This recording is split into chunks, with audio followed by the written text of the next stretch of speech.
Sebastian Milbank. Welcome to Thinking Class. Thank you so much for joining me. Thanks no very worries. much I for having realised me. I left a rather uncomfortable pause after the welcome there, and it invited you in, and I hadn't given you anything to latch onto. I zoomed into that gap. I was like, yeah, this is my moment. Terrible start. Clearly, both of us like to fill those silences. Well, thanks for coming on the show. I came across you with your work at the Critic. So you write lots of incisive pieces, I would say, on society and culture, as do most of the contributors at the Critic, of whom I've had a few on the show. We've had Esme Partridge and we've had Tom Jones as well. And both of them served up a treat, and I've no doubt that you will as well, Sebastian.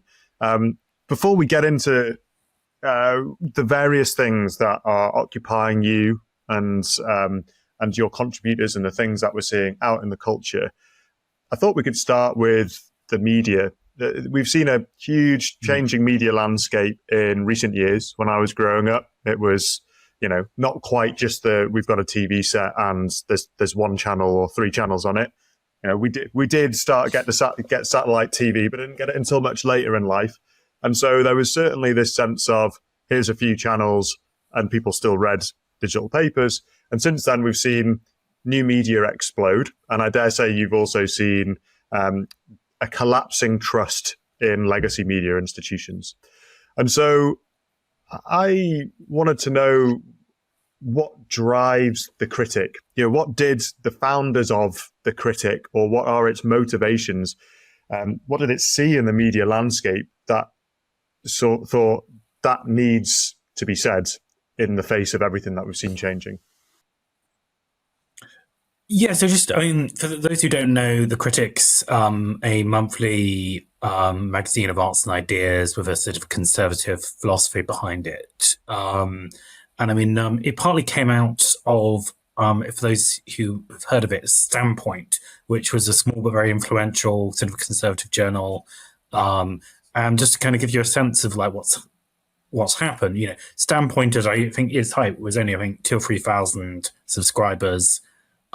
We've got a circulation of about sort of 9 or 10 times that. And I think that sort of reflects the sense that all this kind of dissident energy, which once either had nowhere to go or belonged on the left, there's been some kind of the table has been flipped over, it's been tipped, and it's all flowed unexpectedly to the right, which doesn't always know what to do with it. And I think the Critic's part of the answer to that. It's sort of, you can call it what you want, like a changing of the Overton window, a shift in political culture. But you look at what lost sort of decade or so of Tory governments look like. And I think, despite some of the hyperbole, on the facts, the sheer number of liberalising measures that have come through on the watch of conservative leaders have been proud of them. And you might say, well, that's what people want, but that's a huge change. And the Conservative Party that was in opposition under Blair was nothing like this. And this isn't, a local trend. It's not just Britain. This is something that's happening worldwide. That you've seen centre-right parties become very liberalised, and there's been a huge change as well in social attitudes. And I think the sort of in that sort of context, the Critic is absorbing a lot of the kind of, call it bohemian, call it dissident energy that suddenly has nowhere to go. Yeah, it is often said that people find it quite ironic that to be edgy and a dissident these days, you're a conservative, and it is hard to argue that is where the countercultural force is coming from at the moment. So new media landscape, we've got loads of podcasts, lots of personal Substacks, lots of online mags and papers. They've gained lots of readership and listenership. I hope to be there with a lot of readership and listenership one day. But with some of the comments I do get, sometimes people will pick up on the sentiment of a clip and they will challenge that sentiment. So, for example, I was speaking to Paul Embury about the rapid cultural change that is currently taking place across the UK. And a few people commented saying, you're going on as though that everyone's against you, and then they typically outline the media landscape and say, look, on the right you've got so many more outlets. You've got the Mail, the Telegraph, Spectator, Talk TV, Express, Sun, GB News, and a whole bunch of others that outnumber Mirror, New Statesman, Guardian. However, there seems to be a prevailing view that those latter publications, and thus the people in the Labour Party, Conservatives, generally are the establishment view. And whilst there might be a lot more of those other publications, at least in number, that might lean in that direction, it's still not carrying through into the governing philosophy. Why do you think that the media is a problem in Britain with its current setup? And would you have anything to say back to those commenters? Yeah, so I mean, I think the problem is it's a fundamental confusion. So people say, I mean, if you mean as a force, the political right has huge amounts of power in the British media space. Indeed, it's dominant in print, as you say. But the problem is that the political right in this country has converged hugely on the same values as the political left, on like so many issues which were once a point of division, from sexuality to immigration. Your average Spectator reader is not very far from a Guardian reader on anything other than maybe economics and the environment. And even on those issues, there's a lot more convergence than is sometimes apparent. I don't think we're going to see, for example, Keir Starmer come in and do something drastically different than Rishi Sunak, at least on the evidence of what he's promising. So I think people who are unhappy with what the centre ground of British politics look like all end up weirdly kind of stuck in the same place because there's such a kind of convergence in the centre. So despite the rhetoric, I think there are very few options if you're a voter. I don't think you can really vote for one of the main parties and get a change. Okay. Well, you've mentioned the left, you've mentioned the centre. When you bring up those terms, let's pivot towards the concept of liberalism as a governing philosophy. Most people would go, right, liberalism was typically the governing philosophy. It seems to now, if we look around at the evidence, be falling by the wayside as a governing philosophy. We can look at events in Brussels just this week in April of 2024, where we've seen the National Conservatism Conference almost be shut down at the third attempt, having been rushed by police sent by Belgian authorities, a socialist mayor with Turkish Islamist links. And we've seen Unheard exposing what they call the global disinformation industry, and effectively finding out that there are advertising analytic companies which are sending messages to these clandestine companies at the top of this chain, who rate companies based on whether they think they are peddlers of adversarial narratives, which is now the definition of disinformation. It's not even about falsehood. And then they reduce the amount of money that they receive. That is clearly very worrying, and is something that you can find amongst lots of people in the establishment. US government, the UK government is a funder of these types of companies, as is the German government, EU. So liberalism isn't looking like it's particularly in ascendancy or even there anymore. And there are lots of people who mourn that, Sebastian, that some who want to keep it alive. But is it all sunny? Because I know you've written about its dark side of late. What is liberalism's dark side? Well, yes, I mean, people talk a lot about liberalism, and I think it ends up getting very confused. So I'm going to massively oversimplify and say you can think of liberalism as having kind of two traditions. So one tradition, and I think this is often the one people think of when they see something like this and say, oh, that's illiberal, is sort of the humanistic side of liberalism. So if you think about, the idea of sympathy that you see in someone like Locke or Hume, it's much more this idea where they're trying to go back to a kind of rational base, kind of create a rational basis of politics, and they're going back to the classics, and they're looking at things like the Roman Republic, and they're looking at Stoicism, but they're not completely happy with it because, of course, the thing to remember is most of the Enlightenment founders were either Christians, either culturally or in their faith, and they felt that Roman Stoicism was too cold, too unemotional. It didn't have charity as its focus, so that they were drawing on various people, both the Christian political tradition, but also Cicero in particular, and looking at this idea of a kind of a Stoic Republican vision, which was based on mutual love and sympathy. So it's very much like a virtue ethics model, and it's also the strong idea of the state in the classical sense as bound together by common sentiment, by the common good. And it's imagining that, and it's very reliant on the virtue of rulers and the participation of ordinary citizens in government. So that's a big part of the Enlightenment tradition.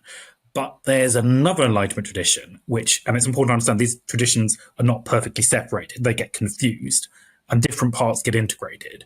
So the other tradition you could see is embodied by someone like Hobbes, and then taken up by later thinkers like Herbert Spencer. And this tradition much more is also trying to find a rational basis for human politics, but it's much more materialistic, and it's much more based on the idea that virtue is impossible. So you see this in Adam Smith. He says, it's not by virtue, that it's not out of goodwill that the baker makes bread for you. It's because of his self-interest. And it's the same thing with Hobbes. It's the war of all against all. Every person acts in his own interest naturally. But civilization happens when basically a dictator comes along, forces people to start fighting, and then they pursue their self-interest through peaceful means. And you have to create a rational system, either the state or the market, or in fact, in the case of liberalism, both in collaboration, which basically kind of coordinate human desires to prevent conflict. And the important thing about that is that, if you'll have noticed, we've gone from the idea of a self-governing republic to the idea of a distant state or market, for inhuman forces, in other words, that govern people's lives in their own interests, or supposedly, but not with their participation. So you also see this idea so there's a political side to this, which you see in Rousseau, the idea of a general will, which is, again, it's not embodied in individuals. It's just the aggregate desires of the people. Or in the case of the market, the invisible hand, the idea that through the price system, people's desires are kind of reflected, and then you have to kind of protect that from interference, so you get an accurate idea. I'm putting it very, again, crudely, but I think what we see now is that dark liberalism that is now increasingly the dominant force. So if you think about the scales went in different directions, liberal states were doing, they were sterilizing the unfit in the 1920s and 30s. World War II threw the balance right back in the other direction. You had Christian democracy, you had a return to that more humanistic Enlightenment legacy, but the balance is, I think, shifting in the other direction. So the stuff that you're talking about, mass surveillance, the idea about about market and state collaborating to control and manipulate citizens. This is the legacy of the darkest side of the French Revolution. It's the legacy of kind of the worst kind of like Victorian liberalism that said, well, let the Irish starve, and we'll, that's what the price system demands. The French Revolution point is interesting. I was reading the debate that Konstantin Kisin had been hosting on his Substack between James Orr, taking the side of conservatism, and Stephen Hicks on liberalism. And James Orr, in his critique of liberalism, outlines that ultimately it didn't just come out of anywhere. It was the final fruition of centuries of social practices and a common religious life in Europe, which weren't all simply about freedom. And in the essay, he raises one of those dark moments in the French Revolution you mentioned, which was Madame Roland of revolutionary France, whose nation raised egalitarian freedom above all else, and yet found herself guillotined. And before that fateful moment, she cried, "Oh, liberty, what crimes are done in your name?" And so then he argues, look, the obsession with freedom will, in the end, lead to tyranny. What do you make of that? Do you think that's what we're seeing now? So I think what we're seeing is there's a difference, I think, between freedom in the sense of an embodied responsible freedom. So the idea of citizen freedom is very much every right comes with a duty. There's a reciprocity in the relations and in your relation with government. And I think the problem comes particularly this idea of either the abstraction of government away from individuals, or with the idea of the reduction of liberty down to also again to the level of the individual. So that's, you could call it negative liberty, you could call it individualism. It's this idea that of liberty being reduced to pure choice. And I think these things are related, because once you take out the individual, you can aggregate human beings, what you create is the strongest shared forces that often are not controllable will take hold. So what we see in France is that it's the rule of appetite, it's the rule of the passions in the classical sense. So, all of our darkest impulses take hold in a kind of system of purely collective rule. And that's what happens in, you have endless committees hanging each other as fast as they can. And very quickly you go from even the most sort of darkly principled idea of we're going to purge these people to produce the optimistic society, the optimum society, quickly flies into, I'd better report my neighbor before he reports me. So, it's the irony is that the Hobbesian vision, as it were, is self-fulfilling. You create Leviathan and it's promptly eats you. Yeah, well, I suppose we're seeing some examples of that with the Scottish hate speech law that came at the beginning of the month, where there are so many. I can't even remember how many complaints have been logged so far, but a lot. And as Humza Yousaf's commentary seems to be, is that they're rather vexatious, and then the police are going, we just don't have time to look at anything else but these at the moment. So yes, we're headed down the road that you've outlined there.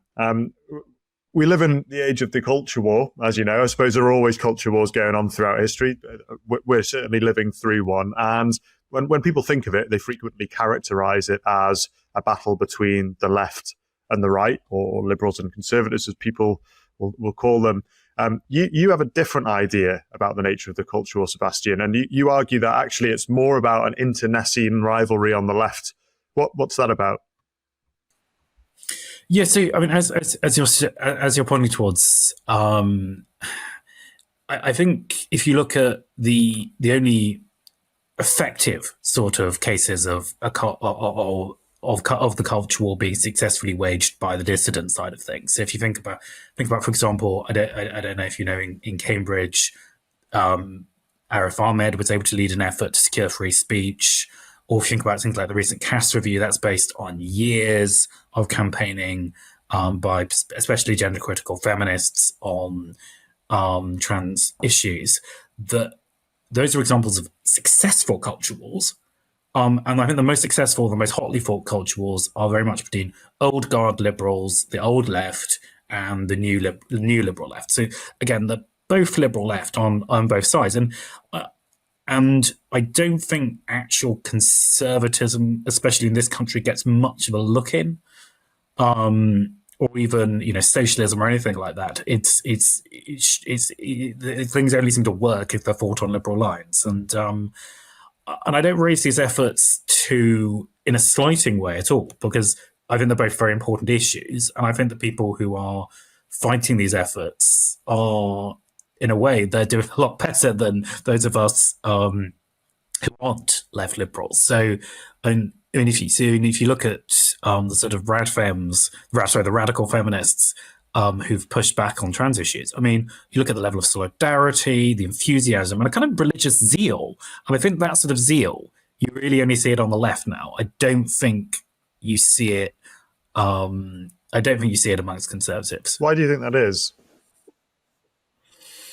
So, I think part of the problem is that it's exactly the dominance of the centre-right. Is that this is not a group of people who, I think you could almost define someone at the centre-right as being people who don't like ideology and don't like passion and don't like fanaticism. And in the way that can be admirable, sort of enlightened, tolerant sort of attitude. But I think it lacks a kind of strong rootedness, as I think old liberals had, especially, if you think about sort of the root of liberal Christianity in this country, Methodism, that kind of thing. It's very, very rooted in a passionate sense of what the human life should be. And I think people on the left have an idea of what the human life should be. You may not agree with it, but they've got one and they're willing to fight for it. And I think that's a real lesson for those people who don't like, people who either on the left or the right who don't consider themselves liberals. They need to think very strongly about what they're willing to sort of fight for, what they're willing to articulate. Because I think if you just fight negative battles, you end up losing. Yeah, you mentioned earlier when you were talking about the French Revolution, the how people were ignited by their passions, and I can't remember who it was. I mean, it wasn't their research, but I can't remember who it was that I'd read it secondhand from, whether it was Rob Henderson or Jonathan Haidt. But they talk about the different psychological profile of those who are typically on the left and those who are on the right. And those who are on the right basically don't hate their opponents. They don't see them as evil people. They see them as misguided or mistaken, and they get annoyed about things like, God, here we go. Whereas, and this isn't everyone on the left clearly, but you can see the othering of their political opponents, who they see as enemies and as evil people and beyond the pale. And you see that language coming through. I wonder if that's partly it as well, is because of the nature of the psychological profile, you're just way less likely to go and pick up your placards and standing out of a building if you're to right of the centre. Well, there may be something in it, because I'm very much I'm cheerfully judgmental and moralistic, and I'm of course a man of the left. At least I would, there's a universe in which I'd be editing a left-wing publication, but it's not the one we live in. And I think one of the reasons I've ended up where I've ended up is because, I like ideas, I like ideology, I like passion. I think it's possible to have political passion and a kind of religious sense of politics without hating your opponents. But I think it's very hard to do that if you're not religious. So I think part of the problem is that it's easy to be a Christian socialist and love your enemy. I think it's a lot harder to be a secular socialist and love your enemy. Especially if you're expecting an imminent paradise in the way that a lot of Marxists do. And I think that's sort of where we get into trouble. Yeah. That we're not, you need a moral concern in politics. You need an ideal, but you also need a healthy sense of that ideal is always going to rely beyond politics, ultimately. Yeah, you touched a bit on these ideals that are typically held by those on the left or left liberals. You talked about they have this vision of what a human life is. And I suppose some of those are self-expression, the achievement of your own desire above all else. That's the main thing. Trying to think of what else there is.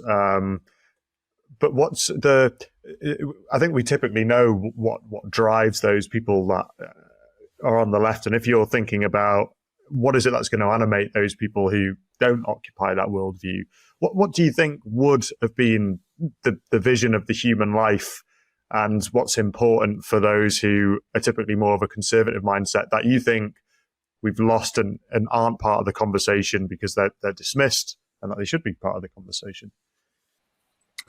Well, again, I think it's sort of quite important.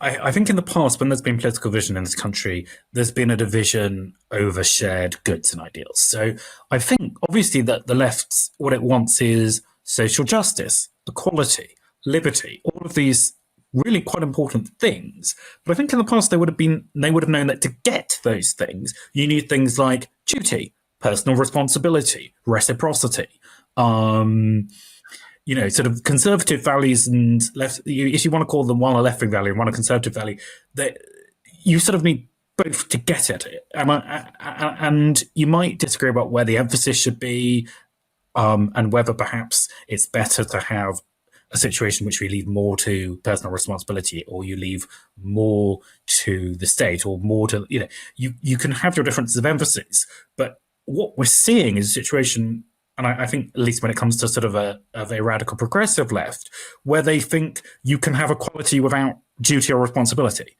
They think you can have social justice without policing. It's a, and I don't think the result of that kind of politics is going to be police out or prison abolition, but it could easily be a situation in which we run the police and the prisons very badly. And it could be a situation in which you can't speak honestly about social problems. And I think and I think almost that's the biggest problem of it all. It's the inability to speak clearly, honestly, and critically, and be friends afterwards. And I think that sort of thing relies on a sort of trust and a set of shared values that we've lost. I don't know how we get back to them, but well, yes, yeah. Well, a perfect segue almost into the state of Britain. I've had numerous people. This is, I think, by accident, but perhaps not. Perhaps it was by design. Numerous people on here: Paul Embry, Lionel Shriver, Ed West, Momus Najmi. They're all from different political backgrounds and have different concerns. They all converge on the state of Britain and the issues that it's facing. So specifically things like impact of mass immigration on British people and jobs, a loss of cultural stability, the ahistorical nature of our leaders, and also the impact of Islamism or even Islam on the national life. And you've written quite a bit about the state of Britain's governance and economy. So let's begin with the governance stuff first, and then move on to the economy. What's the state of the nation on things like infrastructure, law and order, and how do you think we got here? It's bad. I could have deep sighing earlier. I could give you hours worth of like how crap things are, but let's keep things specific and useful. I mean, the problem is let's not resort to hyperbole. British infrastructure is not collapsing. It's just not very good, and it's not getting any better. And I think that's a feeling about a lot of these things, from housing to law and order to all these policies. It's not that you feel things are about to fall apart tomorrow.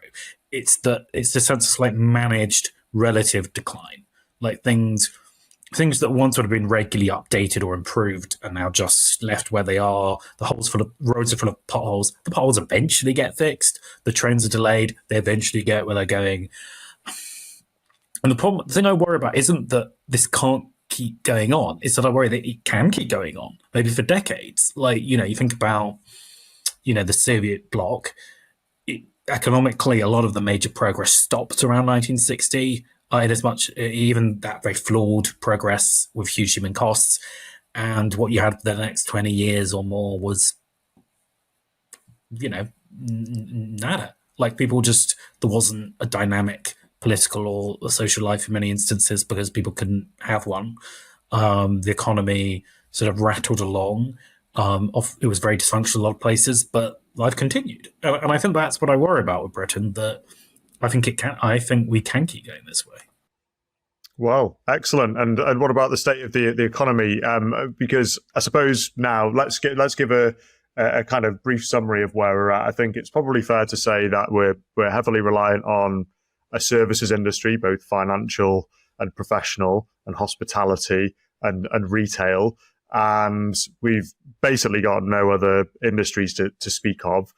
We've sold the family silver. So I think both, small c conservatives and both those on the old left, the Paul Embrys of this world, would be deeply concerned about this. And yet we find ourselves always in the grip of how do we export more services and then import everything else. So what was it that we lost before this way of this model came along? What was good about what came before, and what was bad about it, and what did it look like? This actually follows on my point of managed decline. I think part of the problem with Britain is it wasn't bombed hard enough and it wasn't occupied. So let me expand on this. If you look at like Germany or Japan, where trains run absolutely on time and industry is still exporting, they're still exporting industrial goods and not just services. You'll notice these are countries where they had to start from scratch. So their trains and their cities were devastated. They had to do everything all over again. And I think the problem is Britain is politically and economically, we never had to hit the reset switch in that way. And it didn't, obviously there are other ways of doing it. You can still upgrade. It's much harder to do so politically.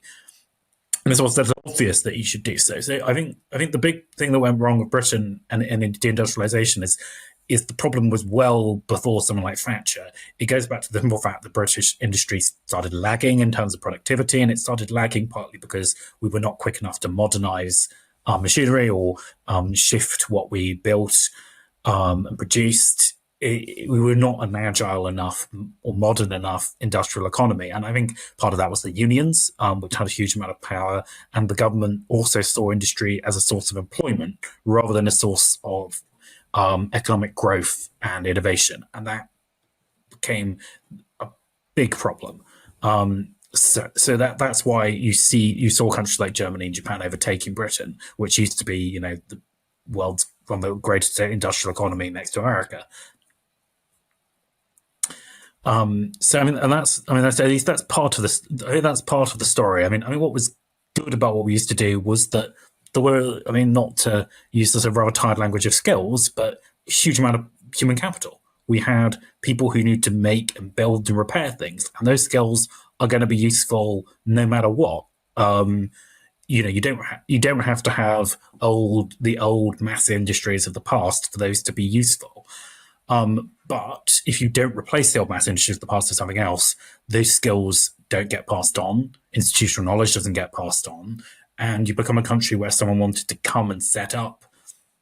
If you wanted to restart an industrial economy, it would be very hard to do so.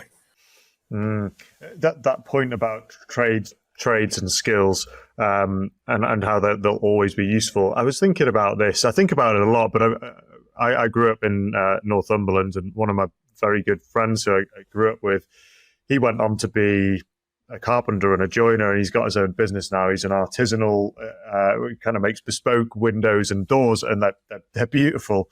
And he employs a bunch of lads from the local area. And one of them, he joined a couple of years ago as a 16-year-old. He's mega, mega bright. And my friend Jimmy had spoken to him and said, how come you just didn't do your A-levels or go to university? And he basically had been watching those a few years above him and been keeping clever lad. He'd been thinking about what was going on with regards to jobs and what people were getting in their degrees and what careers they had to look forward to. And basically just didn't fancy it, didn't fancy the graduate schemes or attempting to get on them, didn't fancy that whole rigmarole. So he went and learned a trade, and he's an absolutely amazing joiner. He'll go on to have his own business. He'll always have work. I mean, unfortunately, we don't necessarily pay enough for those kind of things. It's not like my friend is making the kind of money that you would make if you went and jumped into a management consultancy or an investment bank. But the number of people who actually get into those jobs are so infinitesimally small, and the jobs they end up getting instead, they end up, I think, quite resentful that they've ended up in those. So yeah, I certainly know as a keyboard warrior that I wish I had paid more attention in something like design and technology. I could have had a probably more interesting day to day. And I guess that takes me a little bit onto the concept of self-governance. We've talked a lot about the failures of our governing classes, and that we seem to be on the way for managed decline. And now we've just talked a little bit about how people can live more fulfilling lives if they're able to have a kind of semblance of control over the kind of work they do, and they can see the finished product and all those things. But let's get on to the idea of self-governance. You've touched on it already, this idea of the kind of the trying to get your appetites to be fed, as it were, your desires, no guardrails going for it. And I guess you could also say that from an economic perspective, we've seen lots of authority, power, control be centralized, whether it's to local government or to big business. Why do you think that we need to learn more and more how to govern ourselves once more?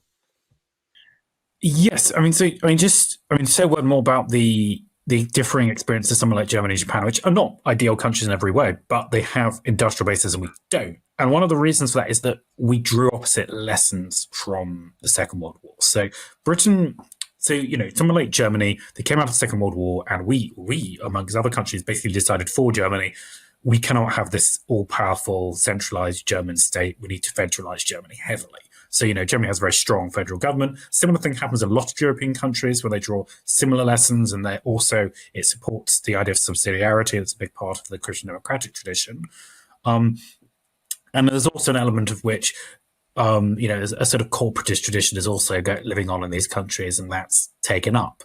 So whereas Britain does a very different way, because we conclude from the Second World War that the effectiveness of the central state, the government centralized everything in World War II, it turned everything towards arms production, it won the war, it got us through. We need to now turn this machine that we built to win the war to win the peace. For a while it worked. We had mass employment. We had the NHS, the expansion of welfare, and in a society which was full of people who were, used to strong community bonds, trust, strong sense of personal virtue. People would have been ashamed to be overly dependent on their neighbours. It sort of worked, this national level community, but I don't think it's proved sustainable, especially under the kind of headwinds of globalization. And what that sort of resulted in is a very individualistic country with a very dysfunctional central state that doesn't really work for most people. So I think the importance of self-governance, whether that takes the form of local democracy, whether that takes the form of industrial democracy, it's all about people both getting something in as much as they're kind of maybe participating perhaps in the profit of the industry they're part of, participating in the decisions made in the local area, but they're also giving something. They're taking responsibility. They're saying, well, this belongs, I'm not just an employee, I'm part of this company. I'm not just renting in this area. I am a citizen, local of this neighborhood. I have an investment in what happens here. But I think it's very hard to persuade people to care or to participate in things if they don't get a sense of something back, and also if there isn't a sense of there isn't power there. So human beings, at the end of the day, we are hierarchical creatures. We respond to authority and power and symbols.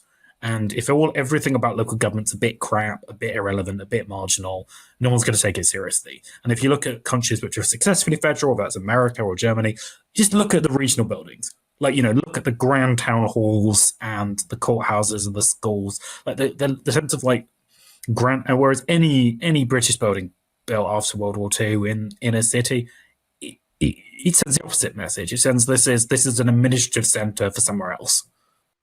The point you're talking about, local democratic involvement, do you think that, because at some point Britain used to have what I think Burke and Ben Scruton popularised, called little platoons.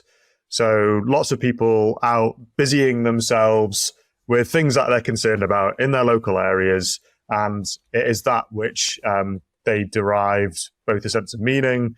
They figured out how they would relate to one another. They would sort out their own problems without having to necessarily go to a third-party arbiter of justice. And they had a modicum of control because of all this responsibility they took for their local areas. I just wonder if, because we've seen a very successful subversion of religion and the religious life, I suppose there used to be lots of people attached to the parish church at some point in the past, and all the various spin-offs that you had there, and has led to that decrease in involvement in local life as those economic things we've talked about have come to the fore. This what Michael Lind, I think, the American political philosopher, calls technocratic neoliberalism. This idea of you've got an expert class that is focused on borderless global economy, quite happily to centralize things or manage things based on metrics, targets, plans, and people don't really have a say as to how things are run in their local area. And he believes that actually, if you want to stop waves and waves of votes that are revolting against these the kind of the dominant order, as it were, then actually opening up a space for democratic pluralism, as he calls it, these more local community control. Now, you asked the question openly before, how do you get that back? What prospect of getting that back? Well, I think it's very hard work, because I think it's a lot easier to start with a pattern of settlement and community that goes back to the Iron Age and build on it than it is to rebuild it once it's been disrupted. And the other thing I'll say is that the seductions of the other side shouldn't be dismissed. Like being able to sit in your flat and not have to deal with any other people and ordering delivery. I mean, you can make it sound depressing, but for the introverts among us, it has its, it's like sometimes I'd rather not deal with the world. And once you get stuck in not having to deal with the world, it's quite tempting. And it's like a lot of these things. It's a bit like the what am I thinking of? It's a bit like the game theory thing of the prisoner's dilemma. If you're looking purely at the collective amount of time you're going to spend in prison, you should neither of you betray each other. The common good, that's the common good. But if you're doing it on a calculating basis, you're better off even if the other person betrays you, if you both betray each other. So that's the sort of so from a mathematical level, it always makes sense to be an individualist. So this is sort of the problem, that if you just act in your own interest, it's once you're reduced to an individual, it's very hard to then get back to not being an individual, because once trust is lost, it can't be easily rebuilt. So I think it only happens very slowly, and I think it only happens if you sort of give people back institutions that force them to start thinking as a collective rather than an individual. And I think that also has to happen at a very local level. You can't just come and impose it from the top. Yeah.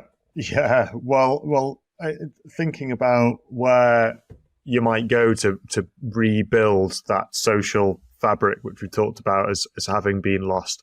I saw you speak, regrettably not in person, at the National Conservatism Conference last year, and you made the case that amidst all this talk of a new Britain, which you hear constantly spoken about amongst British politicians, that it must be built on the matter of Britain. And you've touched on it at the moment, which is that settled history that goes back to the Iron Age, and within that, summarize it, you're effectively saying you can't really avoid the religious origins of the country, and if you're going to, and if you are going to create any sense of shared home and settlement with each other, you need to share the same stories, have a shared sentiment, sing the same songs.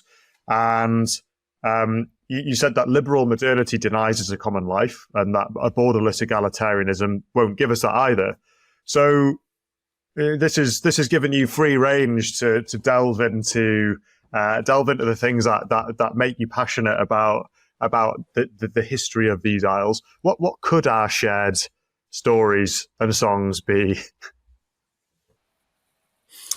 Well, I know one thing that's very striking is that British people are still very intuitively attached to landscape, local history, walking, nature. Like this is, does feel like an unshakable kind of foundation that you can take anything else away, but people will still feel an emotional resonance with this kind of like deep encrusted compost of tradition and common life, even if it's muted because they've been cut off through its stories and traditions otherwise. And I think I don't think you're going to sort of suddenly rebuild that through a kind of king and country wave the flag sort of like Tweedy kind of revivalism. I mean, that's going to work for some people, no doubt. I'm not necessarily denouncing it, but I think the thing that really it works is more the sort of David Jones thing. So if you know David Jones, the Welsh poet and painter, he wrote one of the great World War One poems that's sadly not taught in schools, which would be a good start for this sort of thing, in parenthesis. And that's all about this kind of mythic, psychic landscape in which sort of history's kind of myth are blended together into a kind of a living whole. And I know that sounds very abstract, but at the same time, I think it's also in some ways the least abstract thing, because it's actually what we encounter. We can rationalize and make things all we like, our country and our history and our culture, but you go out into Britain and you encounter it all at once. You know, the Middle Ages is there in a church right next to the 18th century town hall, right next to the 17th century pub, right next to the kind of 20th century tenement housing. It's all running together, and the ideas and the poetry and the lives that have touched those are all there. And you can ignore them. You can refuse to represent them in education and culture and the BBC, as some people seem keen to do. And you can try and replace them with ersatz stories you've sort of gleaned from America or something. But it doesn't. It's going to skate off ultimately, and Britain will still be there waiting for you. And I think it's always there to be rediscovered. Well, that's a lovely sentiment, and it reminds me of a Substacker that I spoke to recently. He goes by Brother Alexander, and he writes a Substack called The Tower of Adam. But he's actually just started one called The Institute of England, and effectively what he's trying to do with some fellow concerned people is revive a love of England, because England, there are lots of people who say this, Paul Kingsnorth being one of them, the Orthodox Christian writer, that England is one of the only places that won't know any folk songs of its own. It's lost any sense of its heritage because of the scale of modernizing in the latter half of the 20th century. And anyway, what Alex is trying to do is he's inviting people to come and write about the things that make them love England. And interestingly, when we spoke about it, he was talking about the landscapes, what people feel when they're out there. And some of the people who've written for it so far have been, such a typically English hobby, actually. You've got bird watchers there. And the description of it, even if you hadn't set foot in England yet, and then you read the article, you can get this vivid feel as to what the place is. And you're right, is that actually, forget the abstract ideals, is as this, as any place on this earth, there's a feel and there's an atmosphere, and go and engage with it, go and participate in it. So I thought I think that's a lovely project, and it's only been going since the beginning of the month, I think, and and I wish it all the best, because it's one of those things which is trying to be. I'm not trying to be political. I just want to talk about what we love about this place that we share together. That's nice. But let's get on back onto some harder stuff. There's not harder stuff, but perhaps. Just say before we go on to the hard stuff, I'm just really good. Just that thing that you said about it's not being political. I think it is. Yeah. But I think it's political because it's not. So, yes. This is something I thought when I saw the questions you sent me, which is that, so the Critic, obviously it's got a political brand and the rest of it, but more than half of what we publish in print and online is not political. Especially in the physical mag, it's mostly art and culture. And then we've got a few features. But I think something like I was watching Kenneth Clark's Civilization lately, and I don't know if you know this, but it got put on the prevent list of in text, forbidden text or whatever, dodgy things written by, because I think because it had attracted conservative and even reactionary sort of interest, and the sort of dissident right thing. And I think the reason, Kenneth Clark is clearly not a reactionary or even probably conservative. He's giving a fairly straight, liberal, middle of the century account of history. But the thing is, because simply presents this civilizational scale idea. There's no, without any nods towards like culture, towards sort of, oh, but of course it was very oppressive. Like, because he just sort of treats it in this clear light, clear-eyed, very critical, but not moralistic way. Mm. And he opens the door to it, and he lets you pass through. I think that, I don't want to say apolitical, but that sort of generous, almost Socratic way of approaching culture, I think has become a radical political act just because of where institutions like the BBC, where the national curriculum's gone, where, your average English faculty is, God help us, just like teaching Shakespeare straight in an English faculty now would be a political act, not because it should be, but because of where we are. That's a fascinating point, and anyone who hasn't seen Civilization by Kenneth Clark should do. I think you can only watch it on YouTube now. You can't find it on the BBC iPlayer. I got it on DVD. Ah, do you? Very good, very good. Yeah, it seems bizarre that one of the most popular, probably the most popular show of that decade, and watched by everyone. I would have thought, of all political stripes. I suppose again there were very few channels, but I, having watched it, it's definitely not a propaganda exercise at all.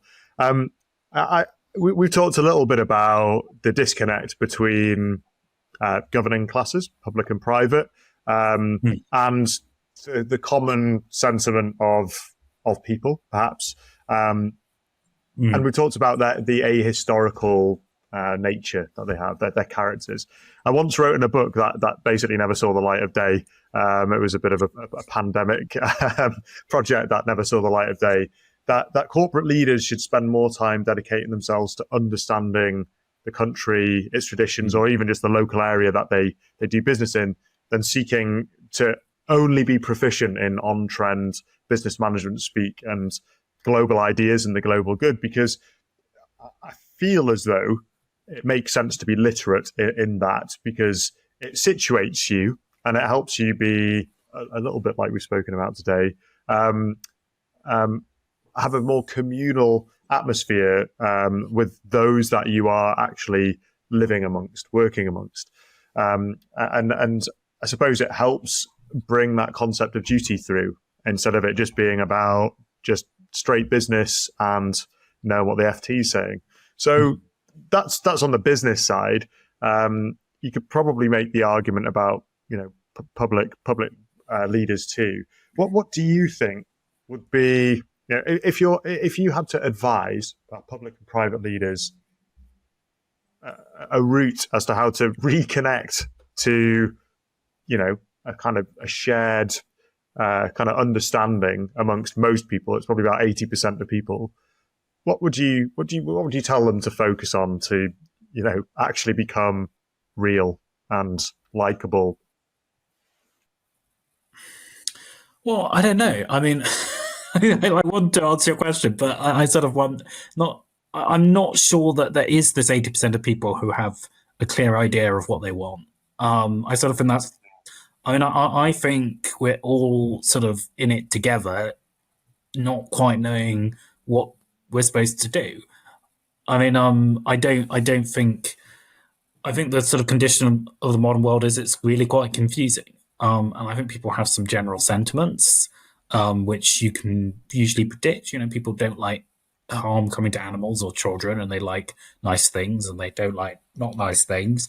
And they probably find the more extreme ends of progressive language alienating. But all of those things one can arrive at by common sense. I think if I had to advise public leaders on what they should be doing, it should be to lead rather than to, I mean, there's this great line in about, I can't remember who it was in the French Revolution. They said, "There are my people, let me follow them." Stop doing that. Is my advice. You're a leader. You're a man or woman in public life. You've got a vocation to make your country better, to give something. And I think don't find out what you should do to be liked. Ask yourself, what can I do that would be good? Well, let's hope they're listening. Sebastian, I know you busy yourself with the Critic predominantly. where else can people find you and your work that isn't at the Critic? Well, first of all, go and subscribe to the Critic. It's great. We've got a very good deal. And you can also find online. I write regularly for a number of publications, including First Things, The Telegraph, and Tablet, which was my former employer. I can also be found on Twitter, as people know to their cost, because they had to see my tweets.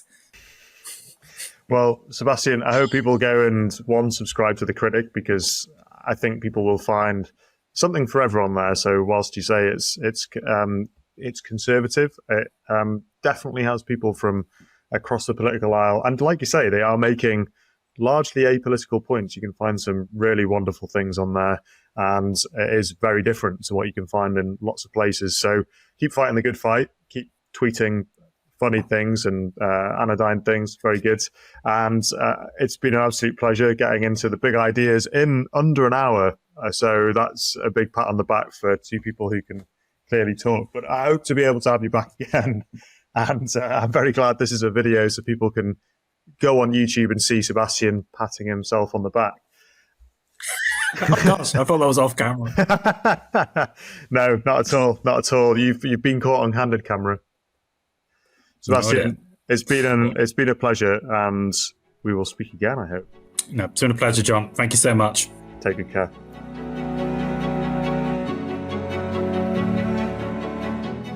To keep up to date with all that I am doing, please subscribe to the Thinking Class YouTube channel at Thinking Class, and follow me on X at Thinking Classes. Thinking Class seeks to understand the civilizational issues we face and why what our leaders do in response matters. Here, I seek to explore the ideas, values, and culture that made our civilization, those that are unmaking it, and how leaders at our public and private institutions should respond. Engage with me on YouTube or X, or write to me at thinkingclasspod@gmail.com to tell me who you want me to speak to and what topics are important to you. I look forward to seeing you there and for joining me on this journey.